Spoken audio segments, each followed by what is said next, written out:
All right, so I'm here with Wendy and Dawson, and you invited me out here to help you with a couple issues that you're having with him. Could you kind of just share what challenges you're having with him? He seems to have the control of what direction we're going. When he feels like he wants to stop, if he goes into a trot, I have a hard time pulling back and getting him to stop. He just wants to go.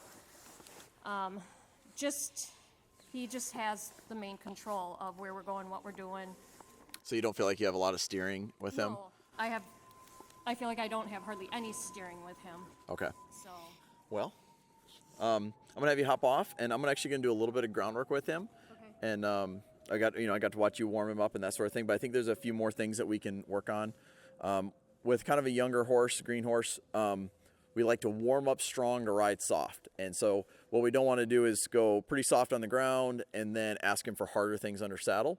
We would like him to find relief getting rode and kind of look forward to that part of the session. So I'm gonna do a little groundwork and then we'll go from there. Okay, awesome. All right.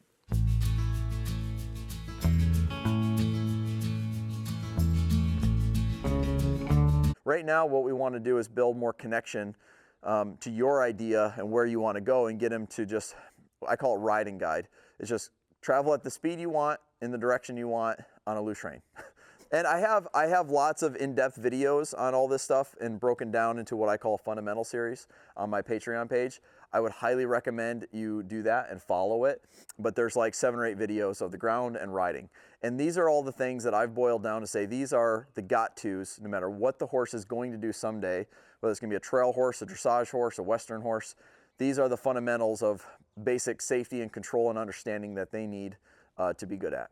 Yep, so that's a fundamental series on my Patreon page. So I'm gonna show you a couple of strategies that you can use if he's arguing with you about turning. I'm gonna show you 2 strategies. And then at the end, I'm gonna show you kind of what I would do if I was riding him. A technique that I think works pretty well.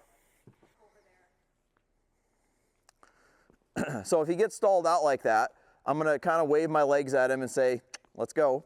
If he doesn't take me up on it, I'll just reach back and tap him with the rein, kind of like you did. So nothing wrong with that. Now, the first strategy I'm gonna show you that I would like you to use with him is called over agreeing. So on a green horse, when you're warming up, like he's taking over and he wants to go here. So you got on and immediately said, I want to go here and there and there, and you just took him around where you wanted to go. He took me over here, and so I'm gonna say, oh, you wanna go here? Let me help you go there more.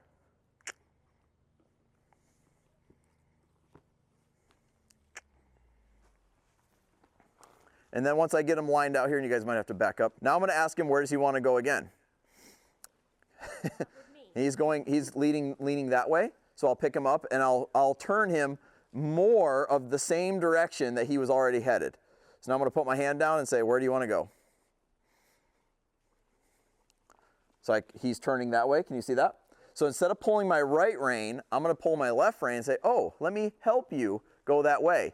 Then once I get headed to kind of a direction that I kind of liked over here, I'll turn him loose again. Oh, now he took over again. So all these little moments are little takeover moments where he's choosing to go where he wants, okay? Now I tried to agree with him there, but he's got some brace to that rein. And the secret there is to hold and not pull. So hold, and when he pushed into it, I just tried to match however hard he was taking it. If you can learn to hold and not pull, you'll develop a soft horse. If you always pull on the reins, the horse is gonna get heavier and heavier and heavier. Okay, so again, he's taking over this way. So now I'll reach down, I'll put a feel on the reins, and there he turned nicely.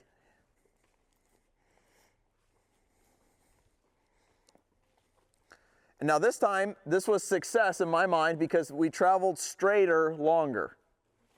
You see what I mean? And now I'm gonna pick up a rein and ask him, I'm trying not to get too far from you guys. So I picked up a rein and I asked him to turn there. So as long as we're traveling straight, you can at any time you want, pick him up and go, oh, actually, I would like to turn here. And I would encourage you to do it like this, neck rein, then direct rein.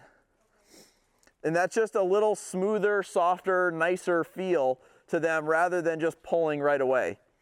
Okay, so if again I want to turn to the right, I ride a lot of like squares on young horses. And so it's a straight line to a turn, straight line to a turn. And if he sped up on me, guess what I would do? Decide to turn. And if he was leaning one way or the other, I would turn that way. It's like, oh, you want to turn that way? Let me help you turn that way. And again, this is the warm-up, okay? To me, once we're out of the warm-up is when he starts traveling a little bit more at the speed I want, in the direction I want.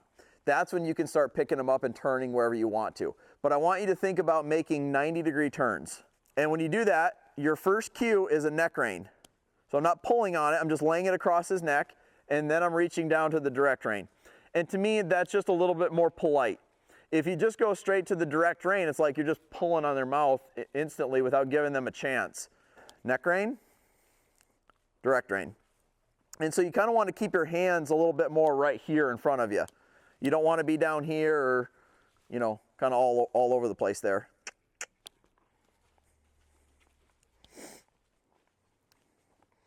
Okay, so now let's work on the impulsion part a little bit. We're going to get him into a trot. I'm going to squeeze.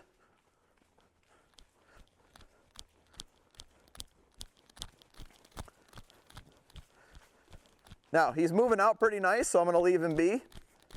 If he got too fast, I would redirect him. A little fast there, so I'll go ahead and do a little turn. And then I let him go again. You see that? And I'm just letting him cruise out and just find his own pace. But if he goes too fast, I'm not asking you to just ride him as fast as he'll go. I'm just saying if he speeds up faster than you want to ride, just redirect that energy. Watch how far I can turn, and then he'll slow down. So like that one. The last one, it wasn't a very good example, but that one was. I turned sharp enough that he slowed down in the turn. So that's a great impulsion strategy. What's interesting is you see how easy it is for me to guide him now compared to what I had when I got on. And I think it's almost 50-50. It's 50% because I over-agreed with him. I didn't argue with him right off the bat.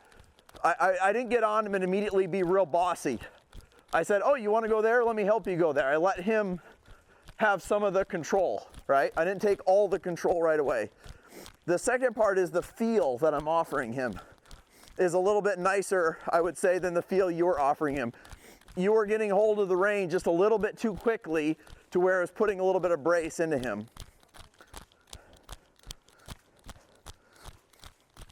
So you see there how I could then make I'm not trying to ride a circle, I'm trying to ride a square a little bit more, but then you saw how I could turn through the middle there. Now I'm going to show you the next thing to practice with him. So I said there's two things. One is over agree.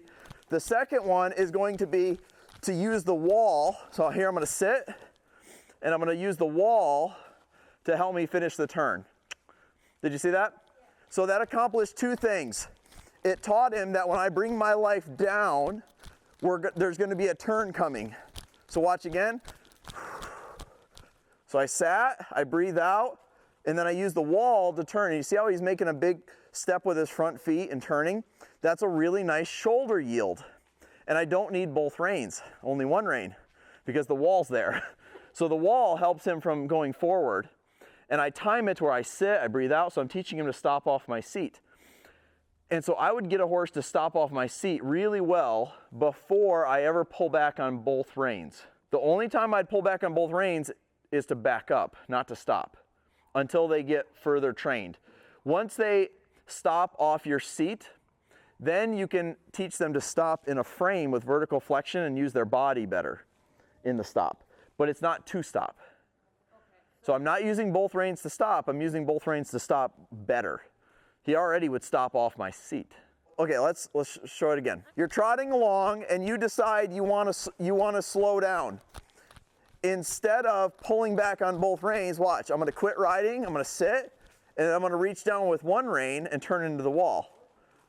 So he didn't stop off my seat that time, and I'm going to keep doing this until he stops off my seat. But I'm also getting a nice quality turn in there too. Watch again. Sit, reach down, turn him here.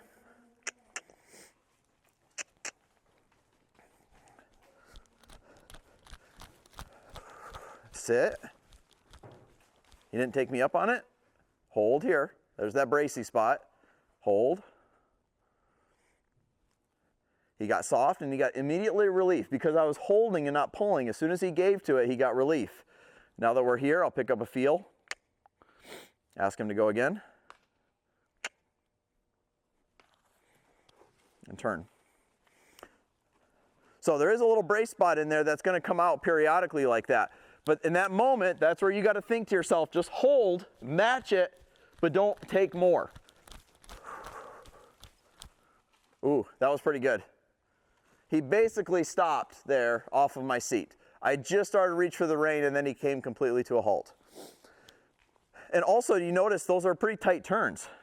So I got to practice his turning and he's a little bit nicer, easier to turn now because I practiced a very direct shoulder yield. So it's like if they can do a rollback 180 degrees, when you come out into the middle here, that's kind of why I gave you that as a challenge. I said, can you ride a circle and change directions through the circle? And when you tried that, it kind of all fell apart.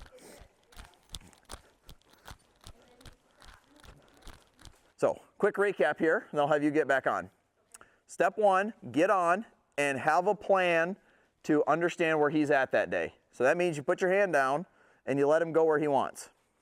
Now, I'm not saying let him take off or do something like that. I'm just saying right now, where's he going? He's going left. So you're going to go, oh, let me help you go left. And it's like all of a sudden you decided, I want to work on my left turn too. Great. It's like, does it really matter where you go the first 10 minutes of the ride? It doesn't. Okay? And what you want to finish on is him traveling out pretty straight. Okay? So step one is over agree. Step two is expect him to trot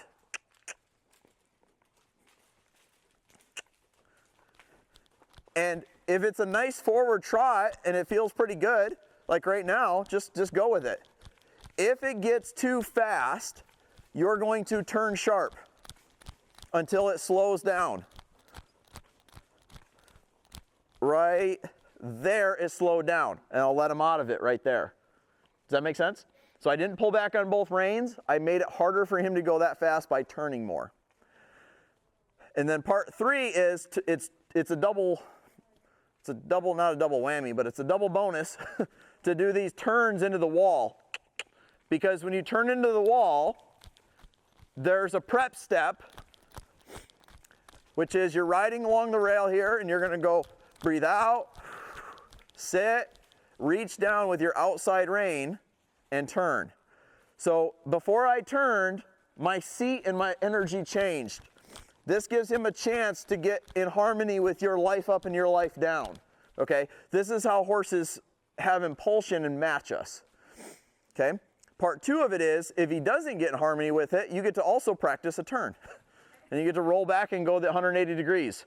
And because the wall is there supporting it, you can get that pivot turn on the hindquarters. But this is where you and him are at of getting back. It's redirecting his energy if he does something you didn't want, over agreeing with him in the beginning, and then by the end of the ride, you should be able to steer him right where you want. And you should ride a pattern.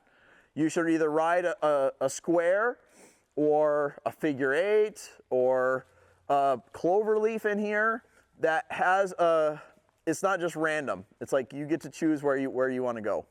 The other part that I was going to show you that I would do with him if I was riding him, but it's probably a little bit much for me to ask you to do with him right now, is I would ride with the stick.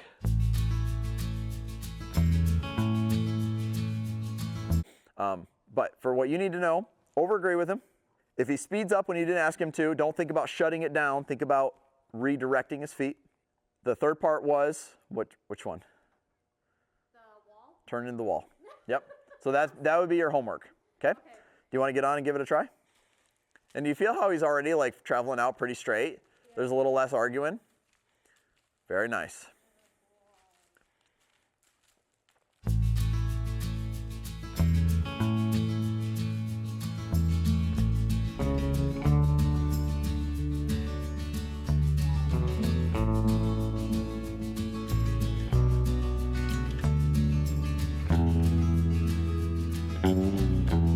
So tell me what your takeaways were from that. I was really nervous at first. Okay. But I feel comfortable enough where I could be doing this on my own out here, and I'm just going to keep working at it and hopefully get him to be the best horse that I've had. Yeah. Out of the few I've had, but Awesome. yeah. Well, was there a specific technique or exercise that you're like, yes, I'll be able to use that and that'll make a difference? The wall. Turning Going into the into wall? and using that to utilize the steering, the driving for him to get his turns Yep. in better and Yep. not fight me so much. But Super. yes. Awesome. All right. Well, thanks for having me out, Wendy. Appreciate it. Thank you for coming out. Yeah.